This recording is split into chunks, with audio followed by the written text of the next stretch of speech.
Police সপ্তাহ এবং police নিয়ে নানা বিষয় নিয়ে কথা বলতে চাই। আমরা পেয়েছি, আমাদের সঙ্গে আছেন ঢাকা জেলার পুলিশ সুপার শামীমা পারভীন।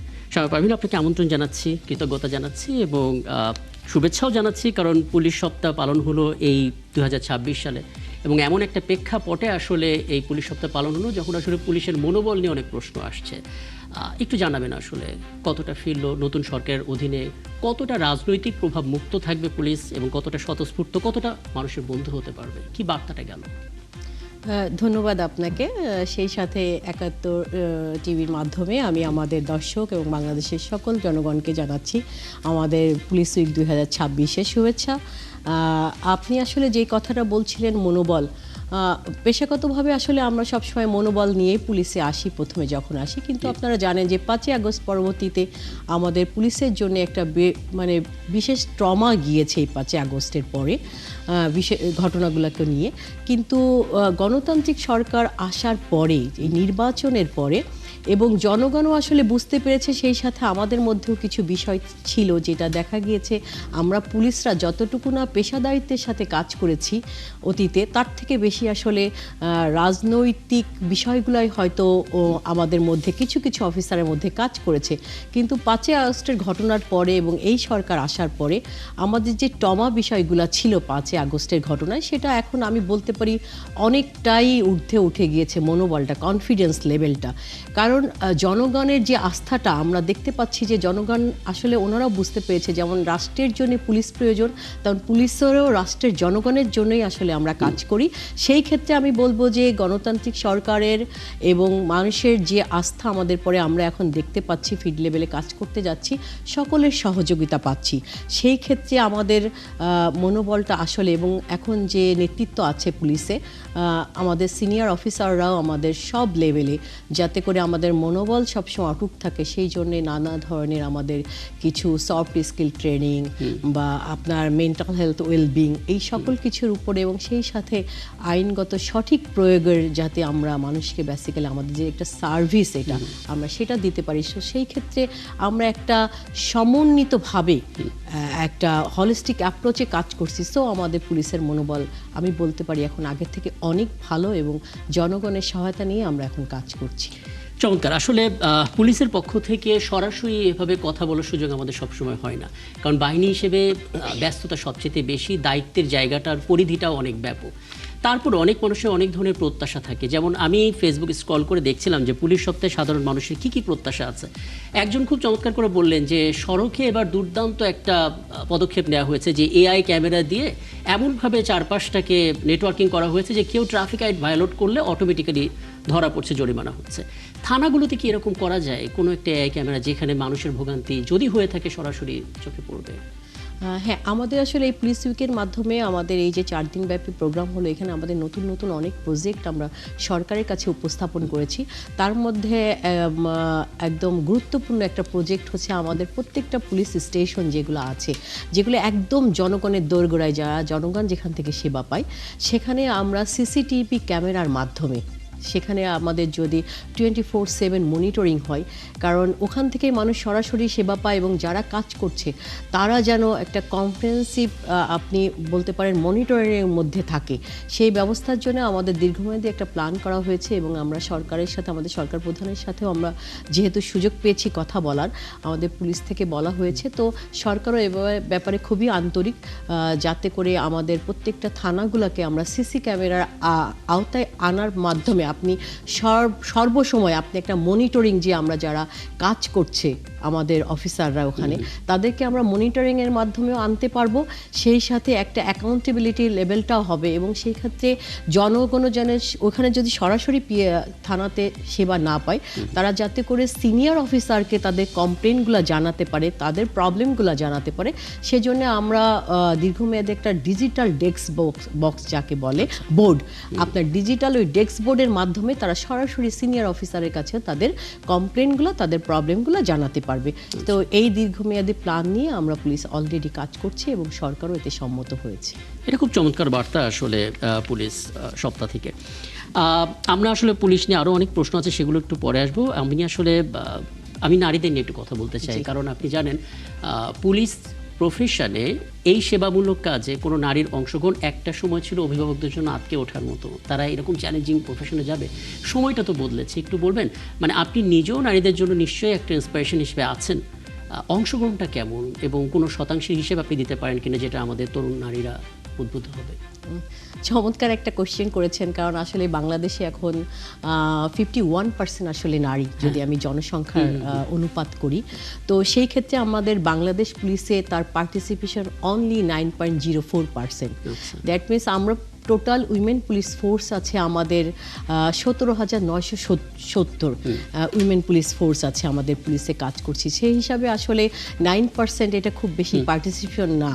তারপরও আমাদের এই সামাজিক প্রেক্ষাপটে আমি বলবো যে আমরা যে নারীরা যেখানে ছিলাম, যদি হিস্ট্রি বলি কিভাবে আমরা পুলিশে আসলাম, আপনার 1974 সালে প্রথম আমাদের সিভিলে 7 জন কনস্টেবল এবং 7 জন সাব ইন্সপেক্টরের মাধ্যমে পুলিশে আমাদের নারী পুলিশের যাত্রা শুরু। তারপরে 74 সালে প্রথম ইউনিফর্মে ঢাকা মেট্রোপলিটন পুলিশে কিছু অফিসারদের নেওয়া হয় সাব ইন্সপেক্টর লেভেলে। বিসিএসে কিন্তু সবচেয়ে দুঃখের বিষয় 1986 সাল পর্যন্ত বিসিএসের মাধ্যমে, যেখানে সর্বোচ্চ লেভেলে ডিসিশন লেভেল অথবা পলিসি লেভেলে যারা বেসিক্যালি কাজ করবে, সেখানে কিন্তু আমাদের উইমেনদের কোনো পার্টিসিপেশন ছিল না। 1986 সালে প্রথম আমাদের বিসিএস এর মাধ্যমে পুলিশদের যাত্রা শুরু হয়, মানে সিনিয়র লেভেলে বিসিএস ক্যাডার লেভেলে। তো সেইখান থেকে শুরু করে আমি বলবো যে যদিও 9% এটা তুলনামূলক কম, বা আমরা যদি বলি সাস্টেনেবল ডেভেলপমেন্ট গোলের যে বাংলাদেশ আমরা সাইন করেছি, বা আমাদের যে 2030 সাল পর্যন্ত আমাদের যে টার্গেট আছে, সেই জন্য আমাদের হাতে সময়ও কম। তো তারপরেও আমি বলবো যে না, আমরা নারীরা এখন আসলে এই যুগে এসে 2026 সালে আমরা দেশের রাষ্ট্রপ্রধানই যেখানে থাকছে নারীরা, সেখানে পুলিশের আমি মনে করব তার থেকে পুলিশ কম চ্যালেঞ্জিং। আর এখন আমাদের মেয়েরা ট্রাফিকে কাজ করছে, আমাদের মেয়েরা সাইবার ইনভেস্টিগেশনে কাজ করছে, যত কিছু মানে এই প্রযুক্তিগত ডিজিটালাইজেশনের যুগে আমাদের মেয়েরা আসলে কোথাও পিছিয়ে নেই। আমাদের বিশেষ করে আমি আমার পুলিশের কথাই বলবো, পুলিশের প্রত্যেকটা সেক্টরেই আমাদের উইমেন পুলিশরা যেখানে আছে তারা খুবই সততা এবং দক্ষতার সাথে কাজ করছে, এবং ন্যাশনালি এবং ইন্টারন্যাশনালি তারা অনেক রিকগনিশন বয়ে আনছে দেশের জন্য। আমি একটু উল্লেখ করি, আমরা আসলে বর্তমানে 4 জন লেডি অফিসার জেলাতে আছি পুলিশ সুপার হিসাবে, আর আমাদের 665টা থানা, তার মধ্যে মাত্র 4 জন আসলে আমাদের অফিসার ইনচার্জ হিসাবে কাজ করছে। সেই হিসাবে আমাদের আসলে একটু ডিসিশন লেভেলে আমাদের উইমেন পুলিশের পার্টিসিপেশন যদি বাড়ে, সেই ক্ষেত্রে আমি মনে করি আমাদের দেখে আমাদের আগামী প্রজন্ম অবশ্যই আরও এনকারেজ হবে এই ধরনের চ্যালেঞ্জিং পেশায় আসার জন্য। আমি ওই অংশটা একটু বিস্তারিত জানতে চাই। মানে 9.04% নারী, কিন্তু আমরা দেখেছি নারীদের অংশগ্রহণ যেখানে কমই থাকুক না কেন, সেখানে তারা কিছু মানে স্বাক্ষর রাখে, যেটা আসলে আন্তর্জাতিক বিভিন্ন সম্মান বয়ে আনে। আমরা জানি জাতিসংঘ যে শান্তিরক্ষী মিশন হয় সেখানে, এবং আন্তর্জাতিক অঙ্গনে সেই ভূমিকা রাখার সুযোগ আছে। আমাদের নারীদের গল্পটা কেমন সেখানে? আমাদের নারীরা, ওই যে বললাম যে যদিও আমাদের পার্টিসিপেশন 9%, তো সেখানে আমাদের 2000 সালে প্রথম কিন্তু আমাদের নারীরা জাতিসংঘ মিশনে তাদের যাত্রা শুরু করে পিসকিপার হিসাবে। এবং সবচেয়ে গর্বের বিষয় এটা হচ্ছে যে 2010 সালে সম্পূর্ণ female contingent form police unit আকারে আপনার কঙ্গো এবং হাইতি মিশনে প্রথম, যেটা বিশ্বের মধ্যে বিরল, যেখানে ধরেন আমাদের পার্শ্ববর্তী দেশেও তাদের অনেক উইমেন পুলিশের মানে পার্সেন্টেজ বেশি হওয়া সত্ত্বেও তারা কিন্তু একটা women police form police unit totally মানে যেখানে শুধু মেয়েরাই লিড করবে, এটা দিতে তারা সক্ষম হয়নি। কিন্তু বাংলাদেশ 2টা ফর্ম পুলিশ ইউনিট 2010 সাল থেকে কঙ্গো এবং হাইতিতে লিড করেছে, এবং আমি ওয়ান অফ দেম, যে হাইতিতে 2016 থেকে 17 এক বছর আমি 140 জন উইমেন পুলিশকে আমি কমান্ডার হিসাবে লিড করেছি। শুধু মানে আমাদের ইউএন মিশনে, এছাড়াও আমরা ইন্ডিভিজুয়াল পুলিশ অফিসার, আমরা ইউএন হেডকোয়ার্টারেও আমাদের মেয়েরা কাজ করেছে। আমাদের একজন ডিআইজি স্যার, উনি ইউএন হেডকোয়ার্টারে কাজ করেছেন। তারপরে এছাড়াও আরেকটা কথা না বললেই নয়, আপনি সম্ভবত জানবেন যে ইন্টারন্যাশনাল উইমেন পুলিশ অ্যাসোসিয়েশন, সেটার কিন্তু আমাদের বাংলাদেশ পুলিশের একটা উইমেন পুলিশ অ্যাসোসিয়েশন আছে, নেটওয়ার্ক আছে। সেই নেটওয়ার্ক জি বাংলাদেশ পুলিশ উইমেন নেটওয়ার্ক, আমরা কিন্তু ইন্টারন্যাশনালি অ্যাফিলিয়েটেড এই ইসের সাথে, এবং আমি নিজেই বর্তমানে 15টা এশিয়ার 15টা দেশের রিজনাল কোঅর্ডিনেটর হিসাবে গত বছর নির্বাচিত হয়েছি। তো এইটা শুধু আমার একার গল্প না, আমি আছি বিধায় এখানে বলছি, আমাদের এরকম অনেক লেডি অফিসাররা যারা ইন্টারন্যাশনালি এই অর্গানাইজেশন থেকে বিভিন্ন ধরনের স্কলারশিপ পেয়েছে এবং বিভিন্ন পদকে ভূষিত হয়েছে। এছাড়াও বিভিন্ন বাইরে যেসব আপনার স্কলারশিপগুলো আছে, আপনার Australia award scholarship, fellowship scholarship, Chevening scholarship, এই ধরনের প্রচুর স্কলারশিপে আমাদের উইমেন পুলিশরা কিন্তু বাইরে থেকে হায়ার এডুকেশন করে শেষ করে আসছে, পিএইচডি করছে। তো আমি বলবো যে আমাদের অর্জন, আরেকটা বলতেই হয়, সেটা হচ্ছে আমাদের উইমেন পাইলট অফিসারও আছে, পাইলট আছে। আপনারা জানেন যে আমাদের পুলিশ এভিয়েশন নিয়ে কাজ হচ্ছে, অলরেডি 2টা আমাদের হেলিকপ্টার আসবে বাইরে থেকে। তো সেখানে আমাদের কিন্তু পুলিশই বিসিএস অফিসারই কিন্তু আবার পাইলট হিসাবেও সে অলরেডি খ্যাতি অর্জন করেছে। আমরা যদি এভাবে চিন্তা করি যে 1986 সালের আগ পর্যন্ত বিসিএস এর এই ক্যাটাগরিতে নারীদের অংশগ্রহণ 0 ছিল পুলিশের এখানে। এখন আমরা 2026 সালে আছি, আমাদের এই মুহূর্তে পরিসংখ্যান হচ্ছে 9.04% নারীদের অংশগ্রহণ পুলিশ খাতে। কি কি কারণে আসলে সংখ্যাটা কম, কি কি কারণে সংখ্যাটা বাড়ানো যেতে পারে? সংখ্যাটা কম যদি বলি, আসলে আমরা এখনো যদিও এডুকেশনে অনেক এগিয়ে যাচ্ছে, আপনার টেকনোলজি এগিয়ে যাচ্ছে, কিন্তু আসলে আমরা যদি বলি সামাজিক কিছু ট্যাবু স্টিল নাও আমাদের সমাজে বর্তমানে স্টেরিওটাইপ যে বিহেভিয়ারগুলো, যে নারীরা হয়তো চ্যালেঞ্জিং জবগুলোতে যেতে পারবে না, বা একটা নারী দেখা যায় যে আমাদের সমাজে, ইভেন আপনি যদি এডুকেটেড ফ্যামিলিতেও দেখবেন, বাবা মারা মনে করে একটা মেয়েকে সম্ভবত বিয়ে দিয়ে দিতে পারলে সে সিকিউর হয়ে যায় তার হাজবেন্ডের বাসায়। এটা স্টেরিওটাইপ এক ধরনের বিহেভিয়ার, বা কিছু কিছু ক্ষেত্রে রিলিজিয়ান বিষয়গুলোর অপব্যাখ্যাও এখানে দেওয়া হয়, দিয়ে আসলে নারীকে এক ধরনের সিকিউরিটির নামে বন্দি করার মনোভাব কিন্তু এখনো আমাদের সোসাইটিতে বিদ্যমান। তো আমি বলবো যে এইগুলো একটা আমাদের মেয়েদের অগ্রযাত্রার ক্ষেত্রে, এবং পুরুষতান্ত্রিক সমাজেও তো আমরা বসবাস করি, এখানে যে বললাম রিলিজিয়ান একটা বিষয় আছে, সেটাকেও টেনে এনে আমাদের নারীর অগ্রযাত্রাকে থামানোর অনেক ক্ষেত্রে চেষ্টা করা হয়। আর ইকোনমিক্যাল একটা বিষয় তো আছেই, যেহেতু আমরা প্রভার্টি লেভেলটাও আমাদের দেশে তো এটাও বিদ্যমান, সেই ক্ষেত্রে বাবা মারাও হয়তো চিন্তা করেন যে হায়ার এডুকেশনে গেলে একটা মেয়ের পিছনে যেই ধরনের তার সাপোর্ট লাগে, ফাইন্যান্সিয়াল সাপোর্ট, হয়তো বা তারা চিন্তা করেন। এটা মানে আমি যতটুকু কাজ করতে যে বুঝেছি, আমার এক্সপিরিয়েন্স থেকে বলছি, কারণ আমি ভিকটিম সাপোর্ট সেন্টারে কাজ করেছি ডিএমপিতে, তো দেখেছি বাবা মারা ওই কারণেও সিকিউরিটির বিষয়টা চিন্তা করে মেয়েদেরকে আসলে খুব বেশি অগ্রসর হতে, আবার চিন্তা করে মেয়েরা সফট লেভেলের কাজ করবে, টিচার হবে বা ঘরোয়া কাজ করবে, কিছু ছোটোখাটো হাঁস মুরগি পালন বা অনলাইন বিজনেস, এটা একটা বড় বাধা। কিন্তু আপনি যদি আপনি পরের কোশ্চেনটা বলছিলেন যে এখন এই মুহূর্তে যদি আমরা কিভাবে সংখ্যাটা বাড়াতে পারি, মানে বাড়ানোর কথাটা, জি আমি এখন রিকগনাইজ করতে পেরেছি। আপনি যেটা বলছেন কিভাবে বাড়ানো যায়, আসলে এমনিতে তো কোটার বিষয়টা আমরা নিজেরাও কোটার বিরোধী, তবে কিছু কিছু ক্ষেত্রে আপনার যারা হচ্ছে পিছিয়ে পড়া সমাজ, যে তো কিছু গোষ্ঠী আছেই, তাদেরকে অবশ্যই কোটা দিতে হবে।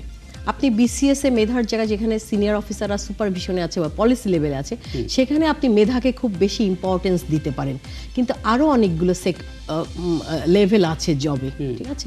সেই সব ক্ষেত্রে আই থিঙ্ক আমার মনে হয় যে রিক্রুটমেন্টে যদি কোটার সিস্টেম কিছু রাখা যায় নারীদের জন্য, তাহলে কিন্তু তারা আসার সুযোগ পাবে। আর যখনই একটা নারী রিপ্রেজেন্ট করবে, এবং আপনি দেখবেন যে যেখানে আমাদের উইমেনরা কাজ করতেছে, স্পেশালি যদি আমি পুলিশ স্টেশন লেভেলে বলি, ওইখানে কিন্তু আমাদের একটা হেল্প ডেস্ক আছে, এবং একটা নারী, শিশু, বয়স্ক এবং প্রতিবন্ধী একটা ডেস্ক আছে, যেখানেও কিন্তু আমাদের উইমেন পুলিশরা সার্ভিসটা দিয়ে থাকে। এবার কি মানে এই পুলিশ সপ্তাহ থেকে নারীদের জন্য কোনো বার্তা ছিল? নারী পুলিশ সদস্য, নারী পুলিশের জন্য বার্তা ছিল এক ধরনের, সেটা হচ্ছে যে আমরাই কোশ্চেনটা উত্থাপন করেছিলাম যে নারীকে নারীভাবে না দেখে, জেন্ডারকে বেস না করে আমাদের দাবি ছিল এখানে আমাদেরকে দেখেন যে জনশক্তি বা মানুষ হিসাবে, হিউম্যান হিসাবে ট্রিট করে এদেরকে কাজে লাগাতে হবে, এবং রিক্রুটমেন্টে আমাদের পুলিশে উইমেন পুলিশের পার্টিসিপেশন বাড়াতে হবে। তাতে করে কি হয়, মানুষ কিন্তু একজন লেডি অফিসারের কাছে এসে সেবাটা তারা আস্থা নিয়ে আসে, এবং আস্থা নিয়ে তাদের কথাটা তারা বিশ্বাসও, আমাদের সমাজ ব্যবস্থায় এমনিতেই তো বলা হয় যে মেয়েরা হচ্ছে নারীর জাত, সো সেই সেন্সে তারা কিন্তু ওই আস্থাটা নিয়ে প্রথমেই আসে।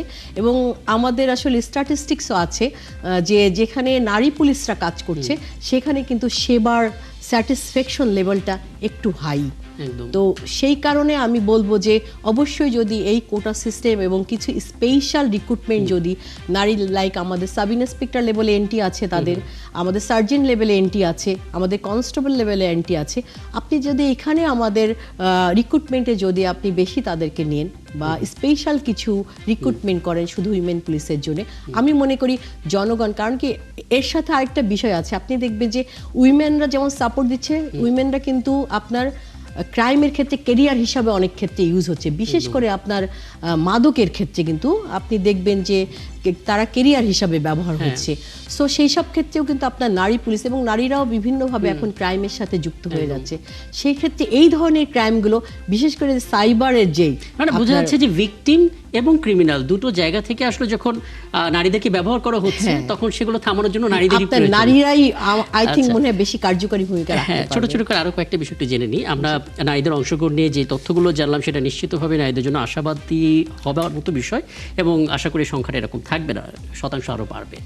একটু বলবেন মানে পুলিশদের নিরাপত্তা যে কতটা জরুরি সেটা 5 আগস্টের সময় আমরা বুঝেছিলাম, এবং আপনি নিজেও একটু আগে বলছিলেন পুলিশ কিভাবে তাদের নিজেদেরকে সুরক্ষিত করবে, যেহেতু প্রফেশনটা অনেক বেশি চ্যালেঞ্জিং। খুব সুন্দর একটা কোশ্চেন করেছেন। আসলে 5ই আগস্টের পরে আমরা বুঝতে পেরেছি যে আমরা পুলিশ যদি নিরাপদ না থাকি তাহলে রাষ্ট্রই নিরাপদ না। একদম। কারণ রাষ্ট্রকে নিরাপত্তা দিচ্ছি না, শান্তি, শৃঙ্খলা এবং নিরাপত্তা, এই তিনটা কাজই কিন্তু পুলিশের। তো সেখানে পুলিশই যদি নিরাপত্তাহীন থাকে তাহলে কোনোভাবেই একটা রাষ্ট্রে আপনি নিরাপত্তা আপনি এনশিওর করতে পারবেন না।